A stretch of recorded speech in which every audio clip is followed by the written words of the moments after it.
السلام علیکم دوستوں۔ ہلاکو خان چنگیز خان کا وہ پوتا جو دنیا کے تمام حصوں سے دین اسلام کا نام و نشان مٹا دینا چاہتا تھا۔ وہ مرتے دم تک اپنے چچا زاد بھائی برقے خان سے صرف اس لیے جنگ کرتا رہا کہ اس نے دین اسلام قبول کر لیا تھا، لیکن یہ بات ہلاکو کے وہم و گمان میں بھی نہ تھی کہ جس دین کی نفرت میں وہ دن رات جھلس رہا تھا، اس کی اپنی ہی اولاد اس دین کی سب سے بڑی محافظ بن جائے گی۔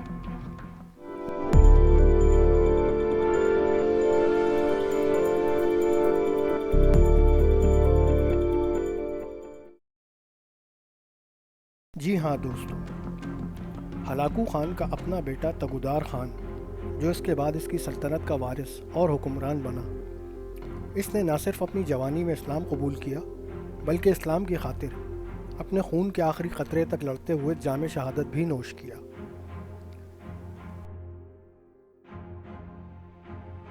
ہلاکو خان کا یہ بیٹا اپنی ماں کے دین یعنی عیسائیت کا ماننے والا تھا اور اپنے باپ کی طرح مسلمانوں سے نفرت و حقارت اس کے خون میں شامل تھی۔ لیکن پھر ایک ایسا واقعہ ہوا کہ اسلام کی حقانیت اس وحشی منگول پر عیاں ہو گئی اور اس کی زندگی ایک پاکیزہ مسلمان کے روپ میں ڈھل گئی۔ یہ اس دور کی بات ہے جب الف لیلہ کی حیرتناک داستانوں کا شہر عراق ملبے کا ڈھیر بن چکا تھا۔ تاتاریوں نے مسلمانوں کی عظمت کے ہر نشان کو پیروں تلے رونڈ ڈالا تھا۔ مسلمانوں کے حوصلے اس قدر پست ہو چکے تھے کہ تاتاریوں کا ایک معمولی سپاہی 100 مسلمانوں کو بھیڑ بکریوں کی طرح ہانک کر اپنے لشکرگاہ کی طرف لے جاتا۔ البتہ مسلمانوں کا ایک گروہ ایسا تھا جسے یقین تھا کہ حالات پھر سے بہتر ہو جائیں گے، اور یہ گروہ تھا پیون لگی آبائیں پہنے اس دور کے صوفیہ اور اولیاء اللہ کا۔ ایسے ہی اللہ کے ایک ولی کا سامنا تگودار خان سے اس وقت ہوا جب وہ اپنی مستی میں مگن شکار کے لیے روانہ ہو رہا تھا۔ تگودار، جس کی رگوں میں ہلاکو خان کا خون دوڑ رہا تھا، اس نے اپنے راستے میں جب ایک بوڑھے مسلمان کو دیکھا تو رعونت اور حقارت سے بولا، بتا اے بڈھے، تیری یہ داڑھی اچھی ہے یا میرے کتے کی دم؟ اس درویش نے وحشی تاتاری کی اس تلخ بات کو نہایت تحمل سے سنا اور انتہائی پرسکون آواز میں جواب دیا، اے سردار، میں اپنے مالک کا کتا ہوں۔ اگر میں اپنی جانثاری اور وفاداری سے اسے خوش کر سکوں تو میری داڑھی اچھی ہے، ورنہ آپ کے کتے کی دم اچھی ہے، جو آپ کی فرما برداری کرتا ہے اور آپ کے لیے شکار مار کر لاتا ہے۔ اس جواب میں انکساری سے زیادہ دانائی اور صداقت تھی۔ تاتاریوں کا وہ سردار جو اب تک اپنے خون کی حدت سے تمتما رہا تھا، یہ جواب سن کر پریشان سا ہو گیا۔ تھوڑی دیر خاموش رہنے کے بعد وہ بولا کہ اے بزرگ، تو نے بالکل سچ کہا۔ کیا تو یہ پسند کرے گا کہ کچھ وقت ہمارے ساتھ رہ کر ہمیں میزبانی کا شرف بخشے؟ تیری دانائی اور معاملہ فہمی قابل قدر ہے۔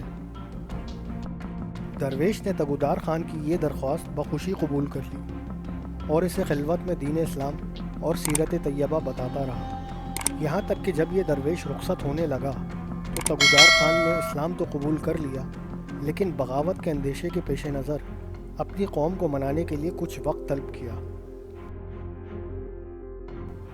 اور بزرگ کو دوبارہ اپنے پاس آنے کی دعوت دی۔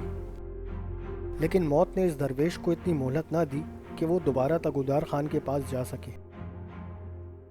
البتہ انہوں نے اپنے فرزند کو تگودار خان کے پاس جانے اور اسے اسلام کی تبلیغ کرنے کی وصیت کی۔ یہ نوعمر لڑکا جب تگودار خان کے محل پہنچا تو وہاں تگودار پہلے ہی تمام سرداروں کو اسلام قبول کرنے پر رضامند کر چکا تھا، سوائے ایک طاقتور سردار کے جسے صرف اپنے زور بازو اور تلوار پر یقین تھا۔ درویش زادے نے جب اس سردار تک اسلامی تعلیمات پہنچائیں تو اس نے درویش زادے کو مقابلے کے لیے للکارا اور کہا کہ اگر درویش زادہ دو بدو کشتی میں اسے ہرا دیتا ہے تو وہ اسلام قبول کر لے گا۔ یہ ایک بے جوڑ مقابلہ تھا، کہاں پہاڑ جیسا وحشی تاتاری سردار اور کہاں یہ نحیف و ناتواں درویش زادہ۔ لیکن درویش زادے نے تگودار خان کے منع کرنے کے باوجود نہ صرف یہ چیلنج قبول کیا بلکہ کشتی کے دوران تاتاری سردار کو دھول بھی چٹا دی۔ یوں تگودار خان نے تمام منگول سرداروں سمیت اسلام قبول کر لیا اور اپنا نام احمد رکھا۔ اسلام قبول کرنے کے بعد ہلاکو خان کی باقی دیگر اولادیں اور بیویاں احمد تگودار خان کے سخت مخالف ہو گئے۔ اس کی سلطنت کے مختلف گورنر جو اس کے رشتہ دار بھی تھے وفے سے اس کی سلطنت میں بغاوتیں برپا کرنے لگے، حتیٰ کہ اس کے بھائی اباقا خان کے بیٹے ارغون کی بغاوت کامیاب ہوئی اور احمد تگودار کو تخت سے اتار دیا گیا۔ احمد تگودار خان کو صرف اس لیے پھانسی کی سزا سنا دی گئی کہ انہوں نے اسلام قبول کیا اور کسی صورت اسے چھوڑنے پر رضامند نہ تھے۔ احمد تگودار کی موت کے بعد ان سے متاثر ہونے والے منگول جوک در جوک اسلام قبول کرتے چلے گئے۔